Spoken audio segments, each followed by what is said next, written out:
No Conasce TV de hoje eu converso com o ouvidor-geral da União, Valmir Dias. Ouvidor, vamos começar. Explica para quem está nos assistindo o que é uma ouvidoria. Bem, a ouvidoria ela é um espaço onde o cidadão pode se manifestar diretamente junto ao governo para apresentar suas demandas, suas reclamações, solicitações, elogios por um serviço bem prestado e com isso contribuir para a melhor prestação de um serviço público, para o aprimoramento de uma política pública, ou seja, é um espaço efetivo de participação social. Agora é lei que todo órgão público tenha uma ouvidoria, não é isso? A Lei 13.460, ela entrou em vigor agora para todos os municípios brasileiros em junho deste ano. E assim todos passaram a ter a obrigatoriedade de um canal para manifestação. Então, as instituições devem estruturar ouvidorias, mas a lei ela não fala necessariamente de uma estrutura rígida, mas sim de um canal, de um espaço onde o cidadão possa se manifestar. Porque uma grande preocupação hoje é a questão de custos, né? De custos administrativos, de gastos para estruturar novas áreas. Então, basta fazer uma redistribuição de atividades dentro da organização, caso essa organização não tenha recursos para estruturar uma ouvidoria, em que pese ser recomendável que tenha uma área ligada ao dirigente máximo da organização, para que tenha um empoderamento suficiente para passar essas demandas junto às outras áreas gestoras e ter essas demandas tratadas, né? Uma grande dificuldade que a gente tem hoje na administração é que o cidadão se manifesta junto à ouvidoria, a ouvidoria encaminha para as áreas e as áreas às vezes não dão a devida atenção a esse pleito porque não entendem isso como uma oportunidade de melhoria, uma oportunidade de atender a sociedade e de melhorar a sua própria atuação, mas vê como mais um encargo. Então isso que, além da obrigação legal que a gente tem a partir de agora, é importante que todos os gestores tenham consciência de que, além de cumprir uma obrigação legal, ao dar o devido tratamento a uma manifestação de ouvidoria, ele também está atendendo o cidadão, contribuindo para a sua própria gestão, porque é um feedback do próprio cliente, né? E podendo contribuir para a melhoria da realidade social no nosso país. Essa lei determina que o ouvidor tenha que ser certificado ou não? Não, ela não tem essa obrigatoriedade, não tem essa previsão, né? Inclusive, ela prevê a regulamentação pelos vários entes e poderes. No âmbito federal, por exemplo, nós fizemos essa regulamentação dentro do decreto 9492 de 2018, que regulamentou, que traz para a Ouvidoria Geral da União o papel de órgão central do Sistema Federal de Ouvidorias. Não há essa previsão de certificação. O que a gente tem no âmbito federal é que há uma previsão de requisitos para qualquer cargo de direção na administração por meio de um outro decreto, que foi o decreto que estabeleceu critérios para a indicação de cargos públicos. O que a gente tem são perfis recomendáveis para um ouvidor. E no nosso caso, no âmbito federal, a gente oferece também uma certificação em ouvidoria, que é uma certificação gratuita. Não é obrigatória, mas quem faz essa certificação já entra aí no mundo da ouvidoria conhecendo requisitos, obrigações, né, deveres enquanto um agente de ouvidoria, que é bem interessante para quem atua nesse campo.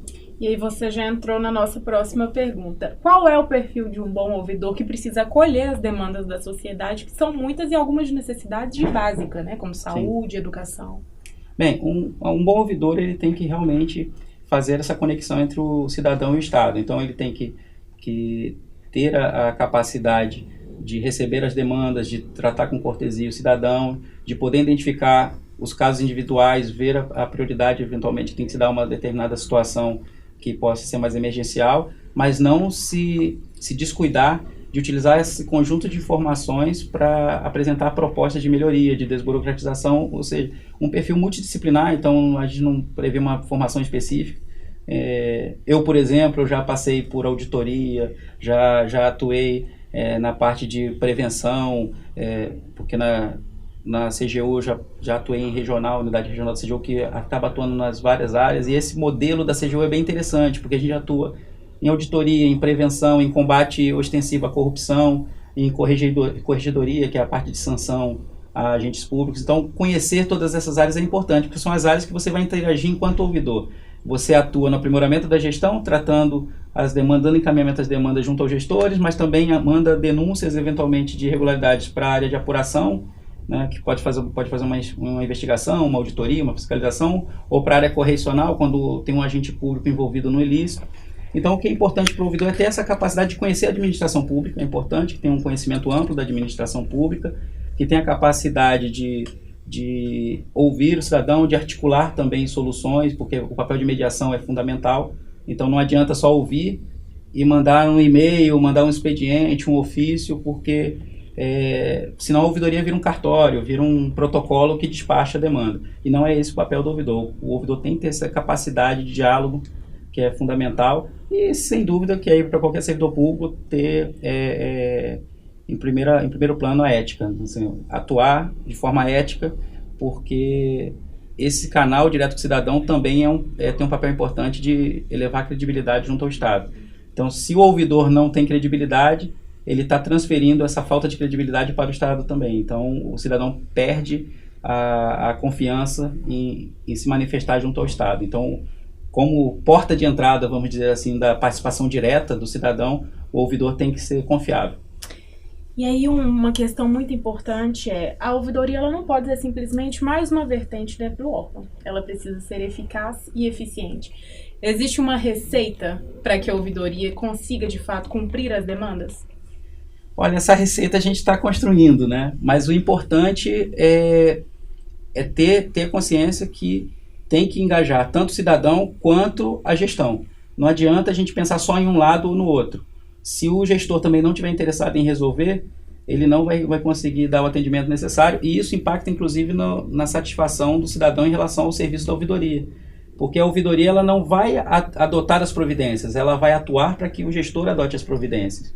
E nesse caso, a regulamentação da atuação do ouvidor é importante para dar esse empoderamento suficiente para que tanto os gestores entendam como estratégica a atuação da ouvidoria, e dentro do seu mar de demandas, ele também prioriza as demandas que vêm do cidadão, e que o cidadão cada vez mais apresente demandas que possam contribuir para a melhoria dos serviços, para a melhoria das políticas públicas, e tem uma característica importante, porque o cidadão, assim, quando a gente fala em linguagem cidadã, em tratar o cidadão de acordo com a característica que ele apresenta, tem cidadão que não tem condições de apresentar determinados elementos numa manifestação. Ele, às vezes, ele entra como uma denúncia, a gente vai ver, não é denúncia, é uma solicitação. Às vezes, ele faz um elogio, não é um elogio, é uma denúncia, porque ele vai enquadrar na primeira coisa que aparecer porque ele quer resolver um problema. Ou então ele vai entrar nas várias categorias. Então, a gente não pode ser refratário a manifestações que possam inicialmente parecer sem conteúdo, mas sim buscar levantar informações. Então, o ouvidor também, assim, uma receita que a gente tem trabalhado para melhorar esse papel da ouvidoria é trabalhar as bases de dados da organização. Então, no âmbito federal, por exemplo, nós na ouvidoria temos acesso a uma série de sistemas que a gente pode fazer cruzamentos para tentar enriquecer aquela manifestação, que por vezes o cidadão não tem todas as informações, ele sabe que tem um problema e ele apresenta de forma mais superficial, e a gente tenta enriquecer com dados para quando mandar ou para uma área de apuração ou para uma área gestora, com mais elementos para que essa manifestação seja interessante também para o gestor ou para o órgão de apuração atuar prontamente. Então, essa é uma receita que a gente tem trabalhado, que a ouvidoria seja mais do que o recebimento e transferência da manifestação, que a ouvidoria realmente agregue valor, agregue dados nessa manifestação, para enriquecer a demanda que chegou do cidadão e meio que forçar até o gestor, se ele não tiver um interesse primário de atender, mas forçar com tantos elementos que ele recebe, ele tem que tomar providência. Então é nesse sentido que ele tem trabalhado. Hoje, qual o suporte que a CGU presta para os gestores para que seja implantada a ouvidoria? Bem, no âmbito federal, nós temos o papel de órgão central, então nós estabelecemos normativos, obrigações normativas para os órgãos, e para os outros entes e poderes, a gente tem trabalhado na forma colaborativa no âmbito da Rede Nacional de Ouvidorias. Então, a CGU, por decreto, ela é coordenadora dessa rede nacional. Hoje a rede nacional já tem mais de 1.500 ouvidorias estaduais e municipais integradas ao nosso sistema de ouvidoria federal, o EOUV. Então, o que a gente disponibiliza por meio desse trabalho em rede são capacitações. Então, a gente tem um calendário anual de capacitações, tanto presenciais quanto em EAD. Né? Temos os sistemas que a gente oferece também, no nosso caso, do EOUV, agora no âmbito da plataforma Fala BR, que é a plataforma integrada de ouvidoria e acesso à informação. A gente já está disponibilizando também, desde o dia 1º de agosto, o Simplifique, que é um formulário específico para proposta de simplificação, onde o cidadão pode apresentar uma proposta de simplificação explicando qual seria essa simplificação, e o gestor avaliar se ele pode assumir esse compromisso com o cidadão de implementar essa medida. E mais à frente, daqui a alguns meses, a gente vai oferecer também o ESIC Nacional como serviço, que é um serviço de acesso à informação, né, que no âmbito da LAI, da Lei de Acesso à Informação, então também a gente vai fornecer para todos os entes e poderes essa funcionalidade também. Então, ou seja, a CGU tem essa frente de capacitação, orientação, difundir também boas práticas e estrutura de sistema. Então, a ouvidoria que tiver interesse, a gente está sempre à disposição. Em todos os estados nós temos unidades regionais que podem ser um primeiro contato para esse tipo de ação. Então, integrando a rede totalmente gratuita, de forma totalmente gratuita, e é uma rede realmente voluntária e colaborativa. Então, além de não ter custo, é uma lei, mas já tem estrutura para o gestor ter ali um apoio nessa implementação. O gestor que não cumprir com essa lei, ele pode, inclusive, sofrer a falta de repasse para o município? No caso de repasses, hoje nós temos uma portaria interministerial, a 424, de 2016, que ela regulamenta a transferência voluntária mediante convênio e contrato de repasse. Ela tem a previsão que os convenientes, ou seja, aquele que recebe o recurso, ele tem a obrigatoriedade de manter um canal efetivo para que o cidadão se manifeste sobre as transferências junto à União. Então, fazendo reclamações, sugestões, elogios, denúncias. E hoje, esse sistema que a gente oferece, o EUV, nessa plataforma integrada, que é o FalaBR, ele tem já essa funcionalidade ao aderir a esse sistema, o município está aderente com esse dispositivo. Tem se avaliado no âmbito federal a questão de fazer a cobrança efetiva da implementação, como agora a lei entrou em vigor para todo mundo, no caso da 13.460. Então, juntar essa obrigatoriedade com essa previsão já para transferências voluntárias e avaliar se haverá interrupção ou priorização de recursos para quem já tem sistemas implementados, né? O que a gente tem atuado também, nesse caso, de forma mais intensa na cobrança, a gente fez recentemente 2 parcerias importantes. Uma acordo de cooperação com a Tricom, com a Associação dos Tribunais de Contas, e outra com o Conselho Nacional do Ministério Público. As 2 parcerias são no sentido de fortalecer a Política Nacional de Ouvidoria. Então, esses 2 parceiros, eles têm competência para atuar, não a Tricom diretamente, mas por meio dos tribunais a ela vinculados, associados. Então, cada tribunal basta fazer a adesão, assim como cada unidade do Ministério Público, estadual ou federal, pode fazer a adesão ao termo que já existe no âmbito do Conselho Nacional do Ministério Público e com isso atuar de forma, num primeiro momento, de fomento, de orientação, mas futuramente fazendo a cobrança, porque como a gente hoje oferece a possibilidade de estrutura, de sistema, de orientação técnica, inclusive minuta de normativos, né? Num primeiro momento a gente está orientando e esses parceiros estão conosco orientando, mas nada impede que daqui a algum tempo eles comecem a cobrar dentro das suas competências legais. Então é uma preocupação também que o gestor tem que estar atento, porque a gente está no momento agora de fomento, de orientação, mas daqui a pouco virão as cobranças legais, né? Porque temos instituições que têm esse papel. Mas ainda não existe um prazo determinado para essa questão punitiva?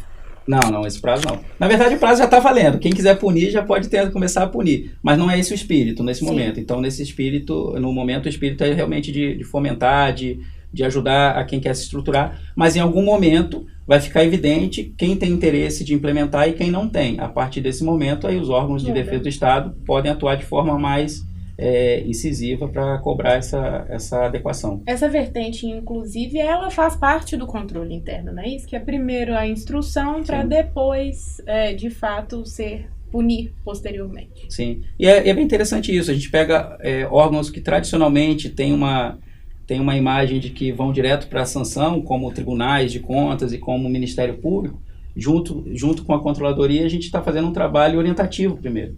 Então, de fomento primeiro, porque a gente quer dar a oportunidade daquele bom gestor que não pôde se estruturar até a vigência da lei, que ele agora consiga se estruturar, consiga se adequar. Então, assim, a oportunidade estão tendo, né? Então, agora, ótimo. Se tiver boa vontade, a gente está aqui para ajudar também.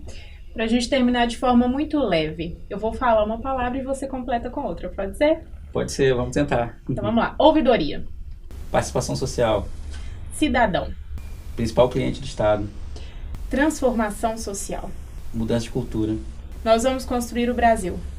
Juntos. Ótimo. Eu agradeço muito sua participação.